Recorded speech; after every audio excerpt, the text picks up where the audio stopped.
بسم اللہ الرحمن الرحیم، رکوع نمبر 19 کا آغاز ہوتا ہے جی۔ اللہ رب العزت ارشاد فرماتے ہیں اعلموا انما الحیاة الدنیا لعب ولہو وزینة وتفاخر بینکم وتکاثر فی الاموال والاولاد۔ اللہ رب العزت فرماتے ہیں کہ جو خوب جان رکھو کہ دنیا کی زندگی سوائے کھیل اور تماشے اور زینت اور آپس میں فخر اور غرور اور مال و اولاد میں ایک دوسرے سے اپنے آپ کو زیادہ بتلانا ہے۔ دنیا کی زندگی صرف یہ ہے۔ اب دیکھیں، کبھی کسی کی شادی ہے، فنکشن ہے، انجوائے کر رہے ہیں، اچھا پہن رہی ہیں، خود کو بنا سنوار رہی ہیں، گھر کو زیب و زینت سے آراستہ کر رہی ہیں، اور آپس میں ایک دوسرے پر فخر بھی کرتے ہیں۔ اب کبھی اپنے مال پر، کبھی اپنے حسن پر، کبھی اپنے کپڑوں پر، کبھی اپنے اوڑھنے پہننے پر، کبھی بات کرنے پر، کبھی اپنے علم پر، اور پھر اپنی اولادوں پر بھی۔ ہر چیز پر انسان فخر کرتا ہے، جبکہ یہ سب کچھ تو میرے رب کا دیا ہوا ہے۔ ہم تو خالی ہاتھ ہیں، ہم تو فقیر ہیں۔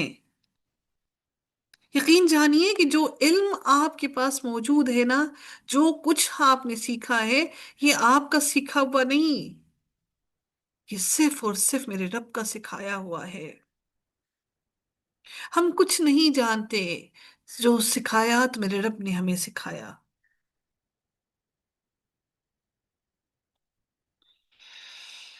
حضرت آدم علیہ السلام نے بھی اللہ سے کیا فرمایا تھا؟ سبحانک لا علم لنا، میرے پاس کوئی علم نہیں، الا ما علمتنا، سوائے اس کے جو تو نے مجھے سکھایا۔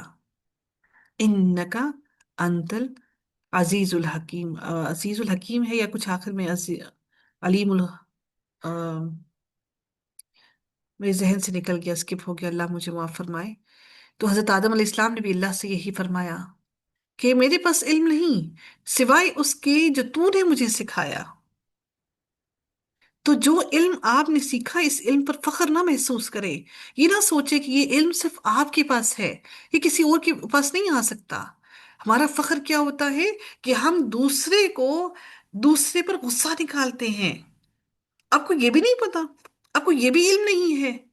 بدقسمتی سے ہر وہ انسان جو سکھانے کے لیے بیٹھتا ہے، خود کو فرعون سمجھنے لگتا ہے، کیونکہ فرعون بھی اپنے مال، اپنی دولت، اپنے علم کی بنا پر خود کو خدا سمجھتا تھا۔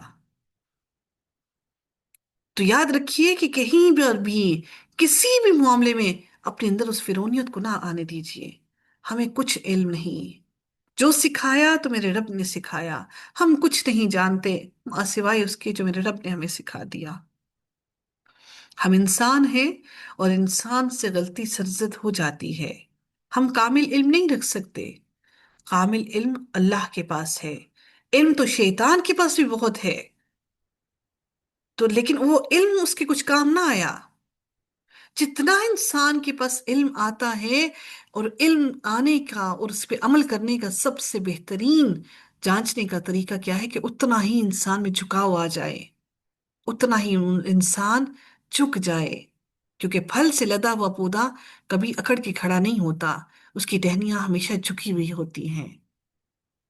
اللہ رب العزت فرماتے ہیں پھر آیت کے اگلے حصے میں، كَمَثَلِ غَيْثٍ أَعْجَبَ الْكُفَّارَ نَبَاتُهُ ثُمَّ يَهِيجُ فَتَرَاهُ مُصْفَرًّا ثُمَّ يَكُونُ حُطَامًا۔ اللہ تعالیٰ پھر فرماتے ہیں کہ جیسے بارش اور اس کی پیداوار کسانوں کو اچھی معلوم ہوتی ہے۔ کسانوں کو کیا لگتا ہے کہ بارش سے پیداوار بہت زیادہ ہے۔ انسان کو بھی، کافروں کو بھی ایسا ہی لگتا ہے کہ دنیا میں جو کچھ انہوں نے کیا ہے، ان کے پاس بہت کچھ آخرت میں ان کو مل جائے گا۔ جیسے کسان بیج بوتا ہے تو اس کو لگتا ہے کہ اب میری فصل سے بہت کچھ نکلے گا، بالکل یہی معاملہ اللہ رب العزت نے مزید فرمایا۔ اللہ تعالیٰ فرماتے ہیں کہ جیسے بارش اور اس کی پیداوار کسانوں کو اچھی معلوم ہوتی ہے، پھر جب وہ خشک ہو جاتی ہے تو زرد رنگ میں اس کو تم دیکھتے ہو، پھر وہ بالکل چورا چورا ہو جاتی ہے۔ یہاں دنیا کی زندگی کے زوال کے بارے میں ایسے بیان کیا گیا ہے، اس کو کھیتی سے تشبیہ دی جا رہی ہے کہ جس طرح کھیتی جب شاداب اور ہری بھری اور سرسبز ہوتی ہے، کاشتکار اسے دیکھ کر بڑے خوش ہوتے ہیں، لیکن وہ بہت بہت ہی جلد خشک اور زرد ہو کر چورا چورا ہو جاتی ہے۔ اسی طرح دنیا کی زیب و زینت، مال، اولاد اور دنیا کی ہر ہر چیز دل کو بڑی اچھی لگتی ہے، لیکن یہ دنیا کی زندگی سوائے دھوکے کے، کچھ دن کے فریب کے، اس کے علاوہ کچھ نہیں۔ صرف اتنا دیکھ لیجئے کہ وہ جو 10 سے 15 سال ہم نے جوانی کے گزارے، آج ہماری عمریں ڈھل رہی ہیں، آج ہمارے جسم میں وہ طاقت باقی نہیں بچی، تو یہ آج ہمیں یہ دکھانے کے لیے بڑھاپا آ رہا ہے کہ یہ دنیا کا کھیل تماشا، دنیا کی زندگی، دنیا کا مال و متاع، یہ سب کچھ سوائے ایک تھوڑے دن کی دھوکے کے کچھ نہیں۔ تاکہ ہم دنیا میں ہی دیکھ لیں ہم نے اپنی جوانی کہاں صرف کر دی، ہم نے اپنی زندگی کو کہاں گزار دیا۔ اللہ رب العزت ہمیں اپنے رستے پر چلنے والا بنا دے۔ اللہ تعالیٰ ہمیں اپنے رستے پر چلا لے، ہماری نیتوں کو خالص کر لے، ہمارے اعمال کو اپنی رضا کے مطابق ڈھال لے۔ اور آخرت میں سخت ترین عذاب ہوگا، یعنی اہل کفر کرنے والوں پر، زیادتی کرنے والوں پر، جو دنیا کے کھیل تماشوں میں، جو دنیا کی کھیل کود میں مصروف ہو گئے، جو دنیا کی مال و متاع میں مصروف ہو گئے، آخرت میں اللہ رب العزت نے ان کو شدید ترین عذاب میں مبتلا کر دیا۔ وَمَغْفِرَةٌ مِّنَ اللَّهِ وَرِضْوَانٌ، اللہ رب العزت بھی فرماتے ہیں اور اللہ کی مغفرت اور رضامندی ہے کن کے لوگوں کے لیے؟ اور دنیا کی زندگی یہ ان لوگوں کے لیے اللہ کی مغفرت اور رضا ہے جنہوں نے اللہ تعالیٰ کے لیے اپنے آپ کو ڈھال لیا، اپنے آپ کو بدل دیا، حقیقی مسلمان، پریکٹسنگ مسلم ہو گئے۔ وَمَا الْحَيَاةُ الدُّنْيَا إِلَّا مَتَاعُ الْغُرُورِ، یہ دنیا کی زندگی سوائے دھوکے کے کچھ نہیں ہے، کہ ایسا دھوکا ہے کہ آپ نے سوئے اور وہ ہم خواب دیکھ رہے ہیں، اور جیسے ہی اٹھیں گے، آنکھ کھلے گی تو وہ آخرت کا دن ہماری آنکھوں کے سامنے ہوگا۔ اپنی اولاد کو، اپنی آنے والی نسلوں کو اس آخرت کے دن کے لیے تیار کر دیجئے۔ آج اولاد ہمارے ہاتھ میں ہے، کل وہ ہمارے ہاتھ پہ نہیں ہوگی۔ اللہ رب العزت ہماری اولاد کو اپنے دین کے لیے چن لے، اپنے رستے پر چلنے والا بنا لے۔ سابقوا إلى مغفرة من ربكم وجنة عرضها كعرض السماء والأرض أعدت للذين آمنوا بالله ورسله۔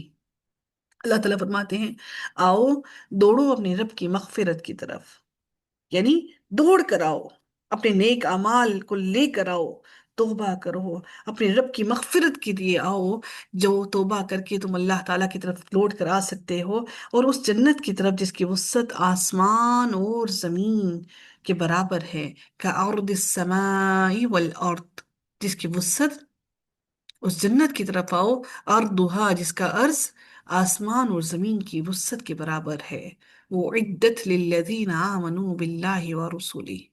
اے اللہ تو نے وہ جو تیار کر رکھی ہے جنت، ہمیں بھی اس جنت کا مکین بنا دے۔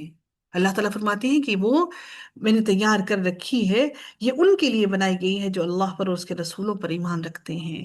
ذالک فضل اللہ یؤتیہ من یشاء، اللہ کا یہ فضل ہے، وہ جسے چاہتا ہے اپنا یہ فضل عطا کر دیتا ہے، اور اللہ تعالیٰ بڑے ہی فضل والا ہے۔ واللہ ذو الفضل العظیم۔ ما أصاب من مصيبة في الأرض ولا في أنفسكم إلا في كتاب من قبل أن نبرأها إن ذلك على الله يسير۔ پھر میرے رب نے فرمایا نہ کوئی مصیبت دنیا میں آتی ہے، نہ خاص تمہاری جانوں میں، مگر اس سے پہلے کہ ہم اس کو پیدا کریں وہ ایک خاص کتاب میں لکھی ہوئی ہے۔ یعنی جو بیماریاں، جو تنگ دستی، جو تکلیفیں، جو پریشانیاں، جو کچھ بھی تمہاری طرف آتا ہے، وہ میرے رب نے سب کچھ لکھ رکھا ہے، اپنے لوح محفوظ میں لکھ رکھا ہے۔ مخلوقات کی ہر ہر چیز کو میرے رب نے لکھ رکھا ہے۔ اللہ تعالیٰ نے آسمان اور زمین کی تخلیق سے 50,000 سال قبل ہی تمام چیزوں کی تقدیروں کو لکھ دیا، ساری کائنات کی تخلیق سے پہلے 50,000 سال قبل اللہ نے سب کچھ لکھ دیا، اور یہ اللہ تعالیٰ پر بہت آسان ہے۔ ان ذالک علی اللہ یسیر لكي لا تأسوا على ما فاتكم ولا تفرحوا بما آتاكم والله لا يحب كل مختال فخور۔ پھر اللہ تعالیٰ نے فرمایا تاکہ تم اپنے سے فوت شدہ کسی چیز پر رنجیدہ نہ ہو جایا کرو، اور نہ عطا کردہ چیز پر اتراؤ، جیسا کہ جس نے یہ جو غم اور خوشی ہیں یہ تمام کی تمام اللہ تعالیٰ کی طرف سے آتے ہیں، ورنہ تکلیف پر رنجیدہ اور راحت پر خوش ہونا یہ ایک فطری عمل ہے، لیکن مومن تکلیف پر صبر کرتا ہے اور اللہ کی مشیت اور تقدیر پر راضی ہو جاتا ہے، اور یقیناً اس پر بھی اللہ تعالیٰ نے اس کے لیے اجر و ثواب کا بندوبست کر رکھا ہے، اور جب اس کو راحت ملتی ہے تو اس راحت پر وہ اتراتا نہیں ہے بلکہ اللہ رب العزت کا شکر ادا کرتا ہے۔ یہ وہ کوشش ہے جس کا احسان اور جس کا بدلہ اللہ رب العزت، ہم انسان دنیا میں کوشش کرتے ہیں اور اس کوشش کا بدلہ میرا رب روز قیامت انشاءاللہ ہم سب کو ہمارے صبر اور ہمارے اللہ تعالیٰ کی راہ میں اپنے آپ کو اللہ کی مشیت کے مطابق، اللہ کی رضا کے مطابق ڈھالنے پر یقیناً روز قیامت اللہ تعالیٰ ہم سب کو عطا فرمائے گا۔ پھر اللہ رب العزت مزید فرماتے ہیں الذین یبخلون ویأمرون الناس بالبخل ومن یتول فإن اللہ هو الغنی الحمید۔ اللہ تعالیٰ فرماتے ہیں جو خود بھی بخل کرے اور دوسروں کو بھی بخل کی تعلیم دے، بھی کہاں خرچ کر رہے ہو، چھوڑو۔ سنو، خاندان میں اگر کوئی ایک آدھ عورت بیوہ ہو جاتی ہے تو اگر فور ایگزامپل اگر میں کسی کو سپورٹ کر رہی ہوں تو باقی خاندان والے کہیں گے وہ تو اتنی عیش و عشرت میں زندگی گزار رہی ہے، وہ تمہارے پیسوں پر یہ عیش کر رہی ہے۔ اللہ تعالیٰ نے آپ نے جو اس کو تھوڑی سی رقم عطا کر دی، کیا معلوم میرے رب نے آپ کو اس کی بدولت کتنی برائیوں سے، تکلیفوں سے، بیماریوں سے اللہ تعالیٰ نے تمہیں آپ سب کو نجات دے دی۔ ہم ان لوگوں کی باتوں میں آ کر ہم بھی بخیل بن جاتے ہیں اور ہم بھی ہاتھ روک دیتے ہیں۔ اللہ تعالیٰ نے اس لیے فرمایا الذین یبخلون ویأمرون الناس بالبخل، ایک تو لوگ خود بخل کرتے ہیں، پھر دوسروں کو بھی کہتے ہیں تم کیوں اس کو دے رہی ہو، اب اس کے بچے بڑے ہو گئے، اب وہ مفلس نہیں ہے، اب اس کے اوڑھنا پہننا دیکھو، آپ اللہ کی راہ میں دے رہے ہیں، وہ مستحق ہے تو وہ سفید پوش ہے، وہ لپٹ لپٹ کے سوال نہیں کرتے۔ وَمَن يَتَوَلَّ فَإِنَّ اللَّهَ هُوَ الْغَنِيُّ الْحَمِيدُ۔ پھر اللہ رب العزت فرماتے ہیں سنو، جو بھی منہ پھیرے اللہ بے نیاز، اور اللہ رب العزت وہ بے نیاز ہے اور حمد و ثنا کے قابل ہے، وہ غنی ہے، وہ دینے والا ہے، اللہ رب العزت سب کو عطا کرنے والا ہے۔ اصل بخل کیا ہے؟ اصل بخل وہ ہے جو انسان اللہ کی راہ میں خرچ نہ کرے، یہ اللہ کا دیا ہوا مال ہے، آپ کا، میرا مال نہیں ہے۔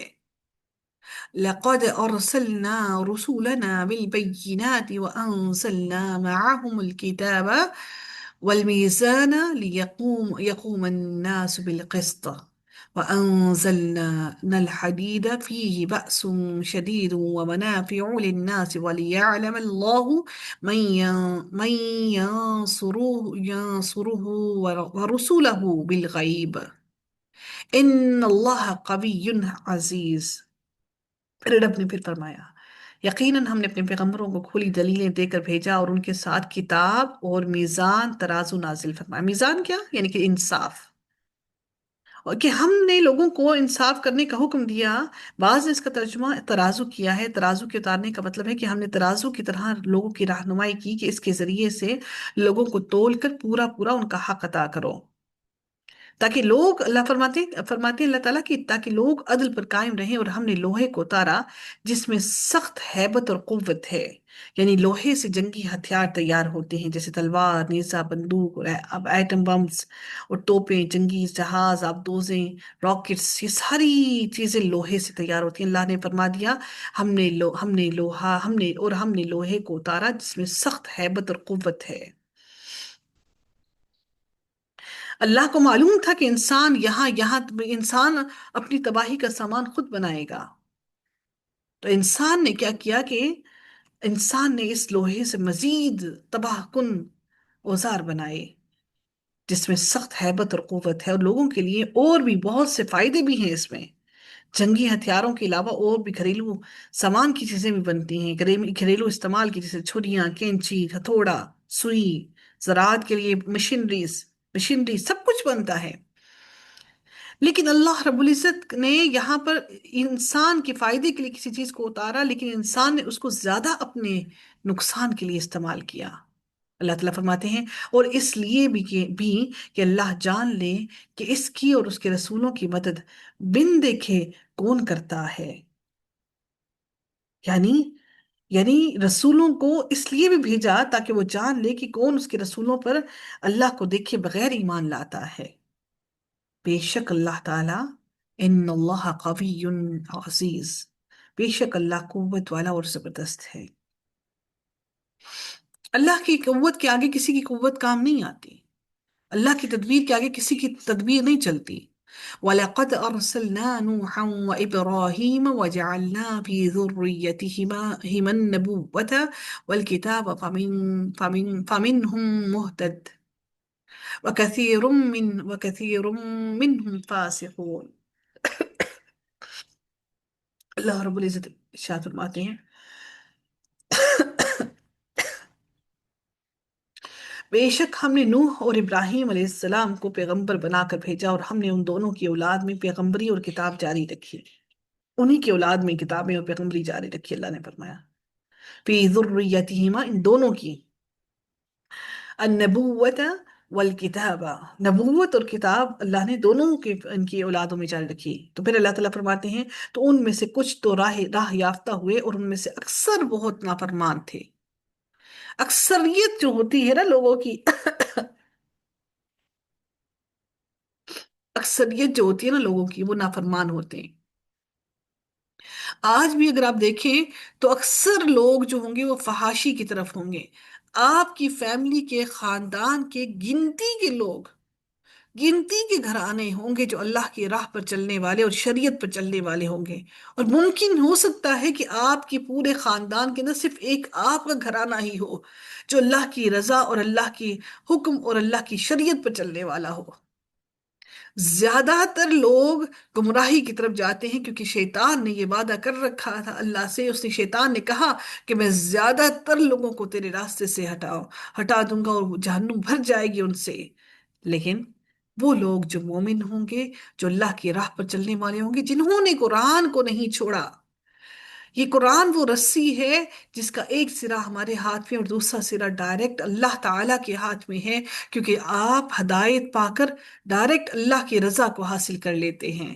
سبحان اللہ! تو اس قرآن کے لیے ہمارے پاس وقت نہ ہو، جس کا دوسرا سرا ہم جانتے ہیں کہ میرے رب کے ہاتھ میں ہے، پھر میرا رب جس کو چاہتا ہے ہدایت دے دیتا ہے۔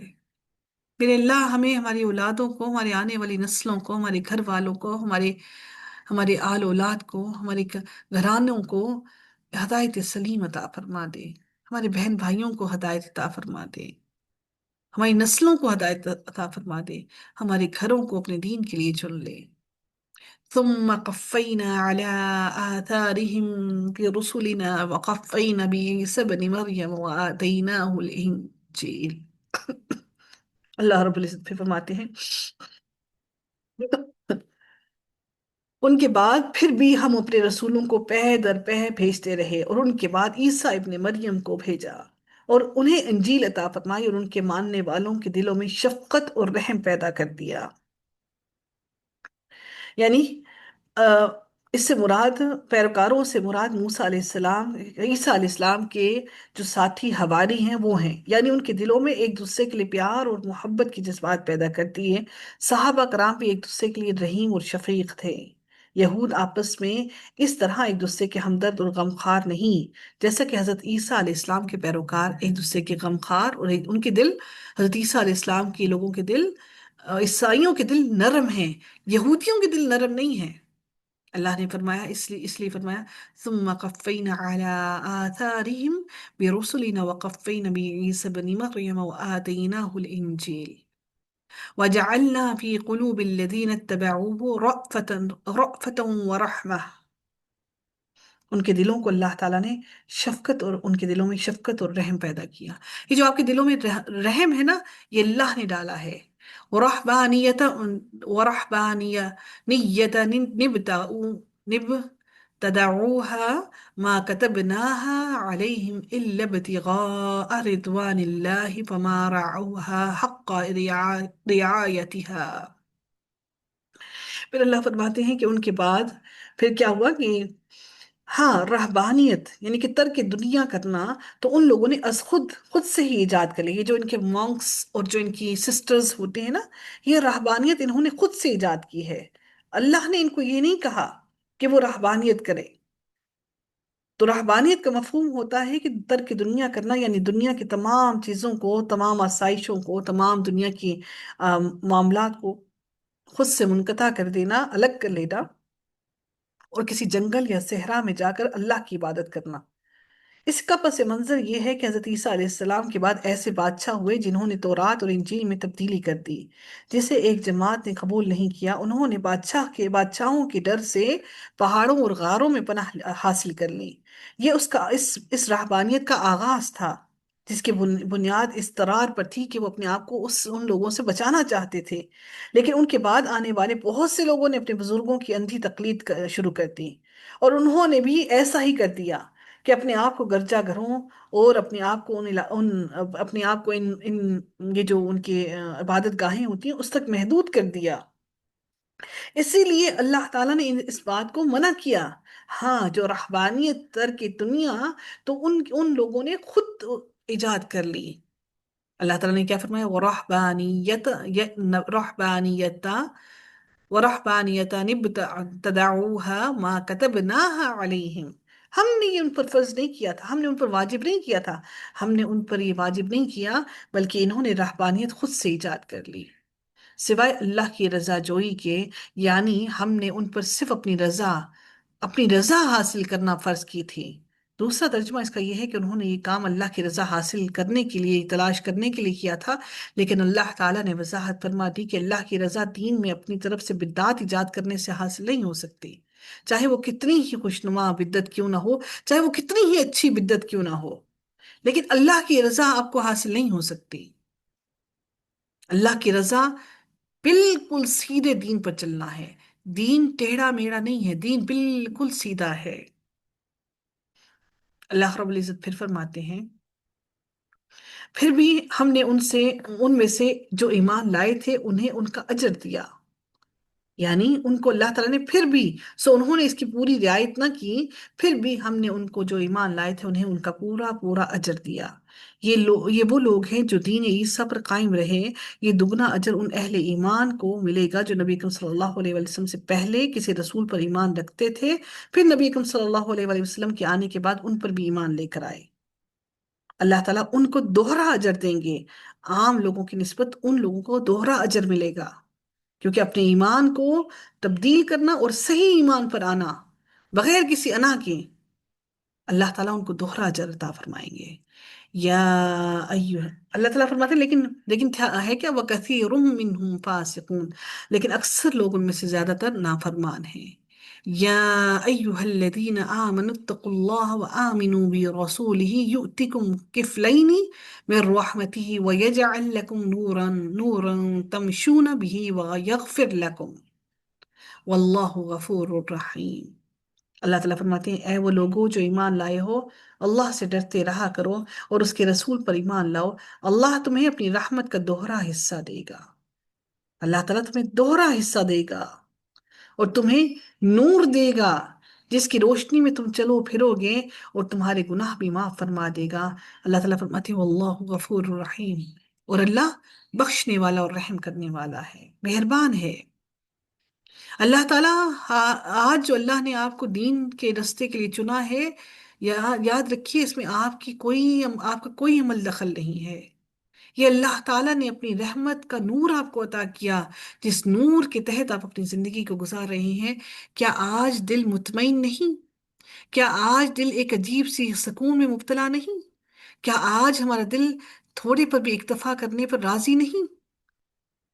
اللہ تعالیٰ نے اس دنیا کی گندگی سے، اس دنیا کی گندگی کے ماحول سے نکال کر ہمیں اپنے لیے چن لیا، سبحان اللہ۔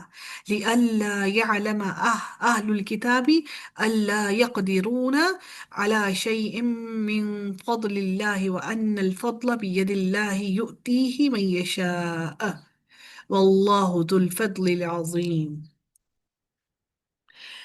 یہ اس لیے کہ اہل کتاب جان لیں کہ اللہ کے فضل کے کسی حصے پر بھی انہیں اختیار نہیں، اور یہ کہ سارا فضل اللہ ہی کے ہاتھ میں ہے، وہ جسے چاہے دے، اور اللہ ہی بڑے فضل والا ہے۔ یعنی وہ سب جان لیں کہ اللہ تعالیٰ نے اپنے فضل سے ان کو جو بھی عطا کیا، یہ اللہ تعالیٰ نے ان کو اپنے فضل سے عطا کیا۔ اگر اہل کتاب ایمان لے آتے ہیں، مسلمان ہو جاتے ہیں، تو وہ بھی یہ جان لیں کہ ایمان لانا اور اسلام قبول کر لینا اللہ تعالیٰ کے فضل سے ممکن ہوا ہے، ادروائز ان میں یہ قطن طاقت نہ تھی کہ وہ ایمان لے آتے۔ اللہ تعالیٰ سے دعا ہے کہ رب کائنات ہمیں ہمارے لیے دین پر چلنا آسان فرما دے، نیکیوں پر استقامت نصیب فرمائے، اور ہمارے تمام اعمال صالح کو قبول فرما لے۔ وآخر دعوانا الحمد للہ رب العالمین، صلی اللہ تعالیٰ علی خیرہ خلقہ اجمعین، برحمتک یا ارحم الراحمین۔ سبحانک اللہم وبحمدک، نشہد ان لا الہ الا انت، نستغفرک ونتوب الیک۔ السلام علیکم ورحمۃ اللہ وبرکاتہ۔